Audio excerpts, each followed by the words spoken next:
బాపట్ల జిల్లా జే పంగులూరు వ్యవసాయ మార్కెట్ యార్డ్లో బ్లాక్ బెర్రీ పొగాకు కొనుగోలు కేంద్రాన్ని మంత్రులు పార్థసారథి, గొట్టిపాటి రవికుమార్, ఎమ్మెల్యే సాంబశివరావు ప్రారంభించారు. పొగాకు కొనుగోలుకు రాష్ట్ర ప్రభుత్వం 270 కోట్ల రూపాయలు కేటాయించిందన్నారు మంత్రి గొట్టిపాటి రవికుమార్. పొగాకు రైతులు అధిక తేమతో పొగాకు బేళ్లు కొనుగోలు కేంద్రాలకు తీసుకురావద్దని, దానివల్ల ధర పడిపోతుందని మంత్రి సూచించారు. పొగాకు రైతులకు సీఎం చంద్రబాబు అండగా నిలిచారని మంత్రి పార్థసారథి తెలిపారు. రైతులు ఇబ్బంది పడకుండా మార్క్ఫెడ్ ద్వారా పొగాకు కొనుగోలు చేస్తున్నట్లు తెలిపారు.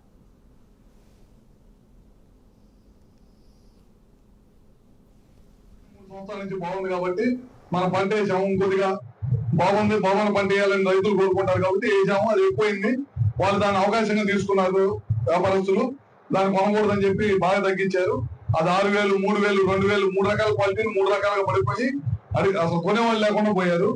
ఆ రోజు ఎమ్మటే దాన్ని గ్రహించి ఎమ్మటే సాంబశివరావు గారు కానీ, మేము కానీ, లేకపోతే మన లోకేష్ గారు వచ్చిన రోజు కానీ ఇవన్నీ చెప్పడం జరిగింది. ఎమ్మటే ముఖ్యమంత్రి గారు పిలిపించి మాట్లాడారు.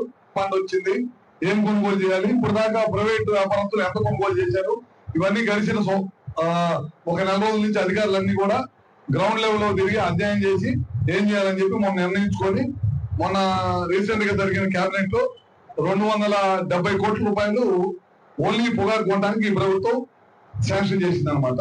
111 సీట్లు తగ్గించినా కూడా ఆలోచనలో మార్పు రాకోకుండా ఏ విధంగా ఈ రోజు రాష్ట్రంలో విధ్వంసకర పరిస్థితుల్ని, లేదా రౌడీజాన్ని, ఈ గంజాయి బ్యాచ్ల్ని, బ్లేడ్ బ్యాచ్ల్ని ఏ విధంగా ఎంకరేజ్ చేస్తారో కానీ అందరూ గుండె చేయించుకుంటే ఓటు చేస్తామో ఏం పార్టీ నాకు సంబంధం.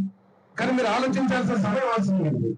మీరు ఒక సంఘ వ్యతిరేక శక్తులుగా గుర్తింపబడిన వ్యక్తులకి పోలీసులు కొడితే మీరు వెళ్ళి పరామర్శించేస్తారు. అంటే మీ ఇష్టం, మీరందరూ సపోర్ట్ కూడా అనుకుని. కానీ మొన్న రైతుల కోసం మీరు వచ్చారు పరామర్శని, పొగాకు రైతుల కోసమే. ఏమిటి విధానం, ఏంటి పరామర్శ?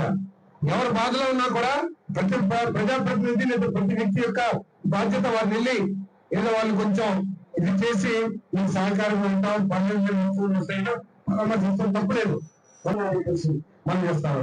నువ్వు చేసేటువంటి పనుల మూలంగా రఫ్రఫా నడుగుతామో, ఎవరొచ్చినా తొక్కేస్తామని దాన్ని బట్టి ఈ రోజు 15 సంవత్సరాలు ముఖ్యమంత్రిగా ఉన్న వ్యక్తి, చాలా మంది ముఖ్యమంత్రులు చేశారు. రాజశేఖర రెడ్డి గారు, లేకపోతే కిరణ్ కుమార్ రెడ్డి, లేకపోతే విజయభాస్కర్ రెడ్డి, జనార్దన్ రెడ్డి. ఈ రోజు కూడా ఈ విధంగా మాటల్లా ఈ రోజు పారిశ్రామికవేత్తలందరూ కూర్చోబెట్టుకుని మేము ఈ భూతాన్ని రానేయమో, ఈ మా ప్రభుత్వం వచ్చేదానికి మేము బంద్ చేస్తాము అని చెప్పారంటే పారిశ్రామికవేత్తలు, పెట్టుబడిదారులు ఈ రాష్ట్రానికి రావడానికి ఎంత భయపడుతున్నారో ఒకసారి ఆలోచించమని చెప్పేసి మనం